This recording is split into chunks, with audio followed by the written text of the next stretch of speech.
मिल सके। Okay, next question brother Harish से है।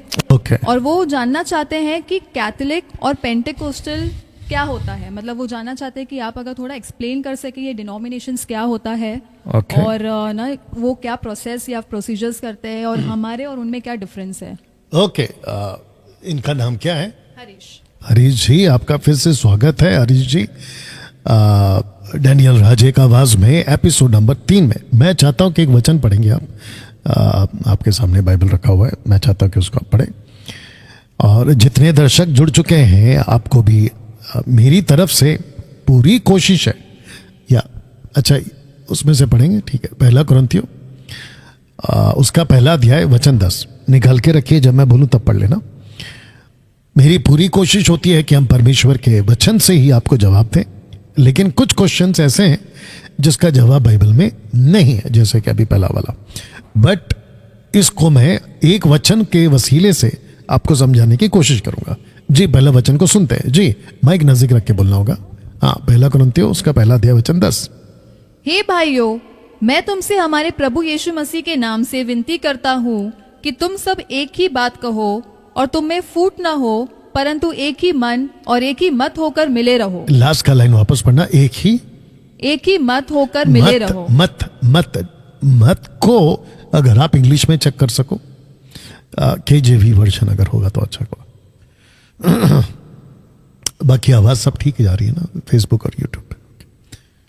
Now I beseech you, तो brethren, last line but that ye be perfectly joined together in the same mind and in the same judgment.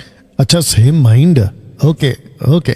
अच्छा, कुछ translations में denominations भी आया होगा, अगर मैं गलत नहीं हूं तो। एक मत की बात पौलुस यहां पे करता है। कॉन्टेक्स्ट में क्या है मैं आपको बताता हूं।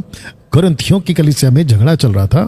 कोई कहता है कि मैं पौलुस का हूं, कोई कहता है मैं अपोलोस का हूं, कोई कहता है मैं पतरस यानी कैफा का हूं, और कोई कहता है मैं मसीहा का हूं। ऐसे करके कुछ 4 ग्रुप चल रहे थे, जिसके संदर्भ में पौलुस ने ये वाला वचन आपके बीच में जो मैंने भी पढ़वाया कहता है। अब आज की तारीख में इतने डिनोमिनेशन से अगर मैं काउंट पे जाऊं तो लगभग आपको 3,500 जो है ना, लगभग 3,500 डिनोमिनेशंस मिल जाएंगे।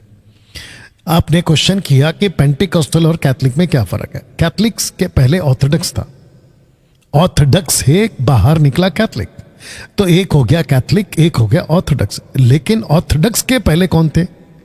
यीशु के डिसाइपल्स, यीशु के 120 चेले या 120 का ग्रुप। उसके बाद कौन जुड़ गए? 3,000। फिर उसके बाद कौन जुड़ गए? 5,000।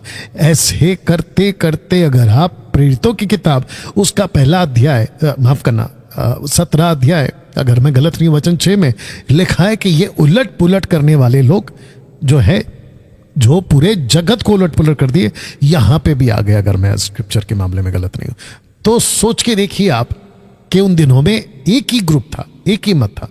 लेकिन वक्त जैसे जैसे बदलता गया, सदी बदलती गई, लोग आते चले गए, पास्टर्स और लीडर्स आते चले गए।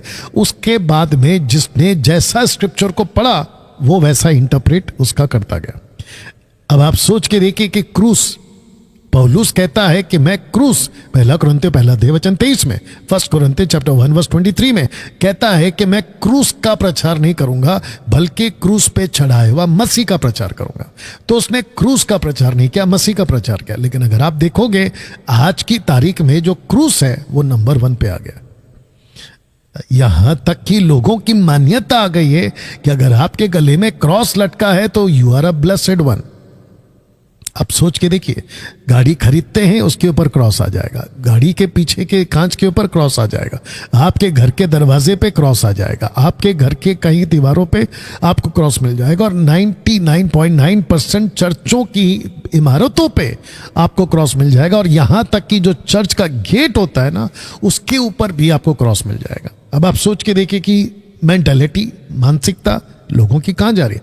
इसको कहते हैं कि डिनोमिनेशन जैसा जैसा चेंज होता चला गया। और इसमें सबसे ज्यादा, क्योंकि मैं कैथलिक से आता हूं, मेरे 4 फादर यानी 4 फादर्स जो है वो कैथलिक ही में से बाहर निकले, तो कैथलिक में सबसे ज्यादा होता है स्टैचू वर्शिप।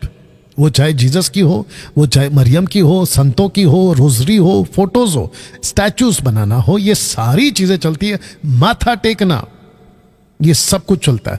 लेकिन जब पेंटिकॉस्टल मूवमेंट स्टार्ट हुआ, प्रोटेस्टेंट जब आई, रिफॉर्मेशन जब आया मार्टिन लूथर के थ्रू 15th सेंचुरी में, उसके बाद में ग्रुप्स तैयार होते चले गए। प्रोटेस्टेंट ये जो शब्द है ये लाया मार्टिन लूथर ने। उसके बाद में जितने भी ग्रुप्स आए तो सबसे ज्यादा जो फैला वो है आपका पेंटिकॉस्टल। पेंटिकॉस्टल को मैं टोटल क्लीन चिट नहीं दे सकता कि ये बिल्कुल सही है, सीधा स्टेटमेंट है, डंके की चोट पे बोल रहा हूं, क्योंकि पेंटिकॉस्टल के बहुत सारे एक्टिविटीज स्क्रिप्चर के बाहर है। सोच के देखिए, स्क्रिप्चर के बाहर है।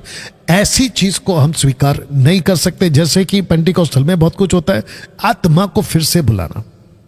अभी मैं बीच में कह रहा था कि कर्नाटक में एक प्रोग्राम का मेरे पास में वीडियो आया था या फिर कोई पोस्ट आया था कि रूह की बारिश, ऐसे करके आप रूह की बारिश, फिर पता नहीं कौन कौन सी बारिश, फिर आत्मा को बुलाना, फिर वेलकम होली स्पिरिट करना, ये सब कुछ जो है ये पेंटिकॉस्टल मूवमेंट में आपका आता है। तो जिसके चलते ये ग्रुप भी क्लीन चिट में नहीं आएगा, कैथलिक भी क्लीन चिट में नहीं आएगा। क्लीन चिट में वो आएंगे जो परमेश्वर के वचन के आधार पर चलते हैं। तो तब जाकर आपने जो वचन पढ़ा था वापस पढ़ दीजिए उसको, 1 कुरिन्थियों उसका 1 अध्याय वचन 10 को। जी 1 कुरिन्थियों पढ़िए। हे भाइयों, मैं तुमसे हमारे प्रभु यीशु मसीह के नाम से विनती करता हूँ जी। कि तुम सब एक ही बात कहो हाँ। और तुम में फूट न हो, हाँ। परंतु एक ही मन और हाँ। एक ही मत होकर मिले रहो। हाँ, तो इसका मतलब ये हुआ कि एक ही बात, और वो बात कहां से आएगी? बाइबल से। यस। तब जाकर आपको यह ध्यान देना है। तो कैथलिक, चाहे वो कैथलिक हो, पेंटिकॉस्टल हो, प्रोटेस्टेंट्स भी हो या कोई और ग्रुप हो, इन सब को आपको देखते वक्त में ध्यान देना है कि वो लोग वचन में कितने, और जो चीज वचन में नहीं है वो बिल्कुल गलत है। या thank you. Okay, thank you so much pastor. मैं समझती हूँ ब्रदर हरीश, आपको आपका जवाब मिल गया होगा। और ऐसे बहुत सारे डिनोमिनेशंस भी है जो आपने मेंशन नहीं किया है, कैथलिक और पेंटिकोस्टल के बारे में तो आपको पता चला होगा, लेकिन और भी सारे ऐसे डिनोमिनेशंस है। तो ना आपको आपका सेल्फ स्टडी करना भी बहुत ज़रूरी है, इम्पॉर्टेंट है। पास्टर डैनियल को भी इसीलिए ये सब बातों की जानकारी, क्योंकि उन्होंने बैठकर बहुत स्टडी किया है, राइट? तो मैं रिक्वेस्ट करूंगी कि आप भी स्टडी करें, आप भी जानकारी ले, और आप भी खुद बैठे बाइबल पढ़े, तो आपको भी इन चीज़ों का क्लैरिटी जो है परमेश्वर जो है आपको देगा। पास्टर, हम नेक्स्ट